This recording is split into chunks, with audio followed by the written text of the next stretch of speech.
no eran neoliberales no lo llamaban así, ¿no? Pero la oferta me vino a vender 13 máquinas de escribir. 13 máquinas de escribir. Lo único que tenía en su cultura política, en medio de la barbarie al que lo habían sometido, es que máquina de escribir es todo aquello que tiene teclas. Y las máquinas de escribir, y 13 máquinas de escribir. Y con las máquinas de escribir lo que me llamó la atención es que nos vendía 13 televisores. ¿Qué coño tiene que ver una máquina de escribir con un televisor? Para la barbarie cultural de ese muchacho, eran dos hermanos, las máquinas de escribir eran los teclados de computadoras. Y los televisores para ellos eran los monitores de la computadora del teclado, correspondiente al teclado, que ellos habían sacado 200, 300 de varios negocios de venta, varios garbarinos que habían en ese momento en varias ciudades. Ellos en un barrio de Caracas. Y eso expresa, uno, la condición social, que es el sustrato o la fuente de donde sale ese odio descargado a escala social, sordo, ciego y mudo, sin saber para qué, solo por qué, y un porqué que es más sensorial que consciente. No es el obrero que siente lo mismo que esas masas, incluidos los malandros, que tras una organización sindical elaboran un programa o un pliego de reivindicaciones y ejercen eso a través de ese derecho, a través de métodos y formas organizativas. No es eso, pero la razón es la misma, la fuente es la misma, la necesidad es la misma, o se aproxima. Bueno, ese carácter de esa insurrección abrió una nueva historia política. Toda historia política es social, es económica, es cultural, es militar.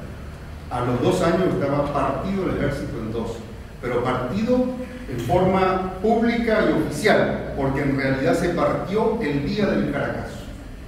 Ahí se partieron las Fuerzas Armadas. 1.132 suboficiales, sargentos y soldados retenidos en el fuerte Tiuna, el fuerte más importante del Estado Mayor, en Caracas, por negarse a disparar a la masa insurrecta. Imagínense lo que había detrás de 1.113 hombres armados del Ejército Nacional. Muchos batallones del Ejército Nacional y de las Fuerzas Armadas, de las otras Fuerzas Armadas, fueron derrotados en las calles. El impacto de cientos de miles, desarmados la mayoría, pero de cientos de miles de personas asaltando comercios, no puede producir otra sensación que de terror y de miedo aún en los cuerpos armados. La policía huyó porque la policía siempre huyó.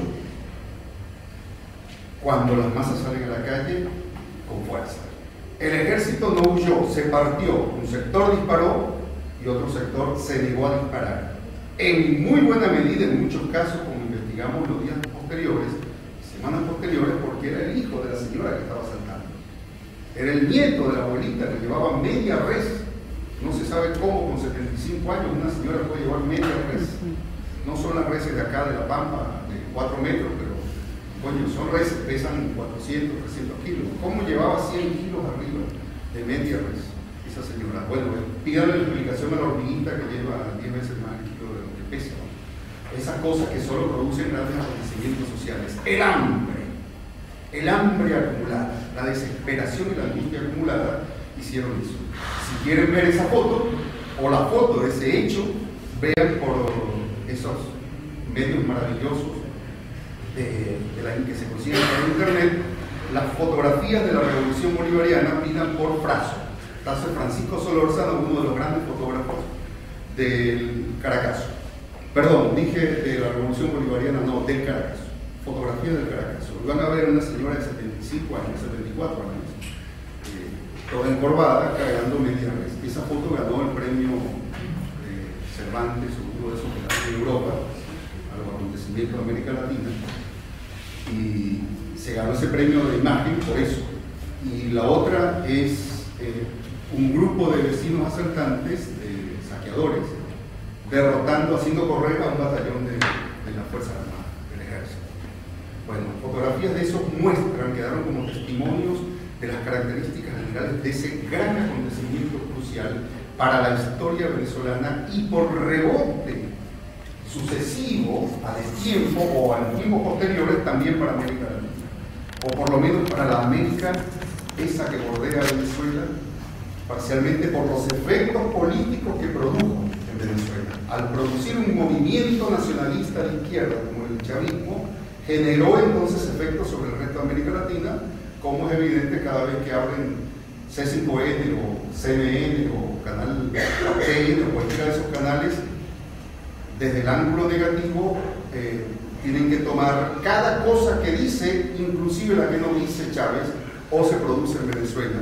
Si eso ocurre es porque hay una acumulación de fenómenos políticos en ese país que fueron generando rebotes sobre América Latina. Si el ALBA tiene como centro a Venezuela, y no por La Plata necesariamente, o UNASUR o Petrocaribe, es porque adentro hay un eje conductor o un eje orientador que es Venezuela, Chávez, el petróleo, etc. Hay proyectos. Eso nace, aunque esa historia ya no sea tan fácil verla, nace el 27 de febrero de 1989. Fue la primera derrota de masas, la primera y única derrota de masas, lamentablemente la única, del neoliberalismo, o las políticas neoliberales en América Latina. Luego cayó en desgracia el neoliberalismo. Se abrió, se dividió, fue derrotado parcialmente en algunos lugares en forma institucional. En Bolivia se puede decir que fue derrotado en las dos guerras del agua y el gas.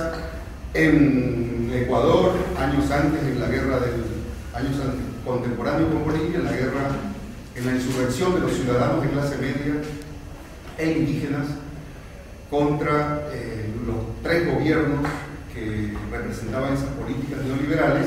Podemos decir que Bolivia y Ecuador es así también.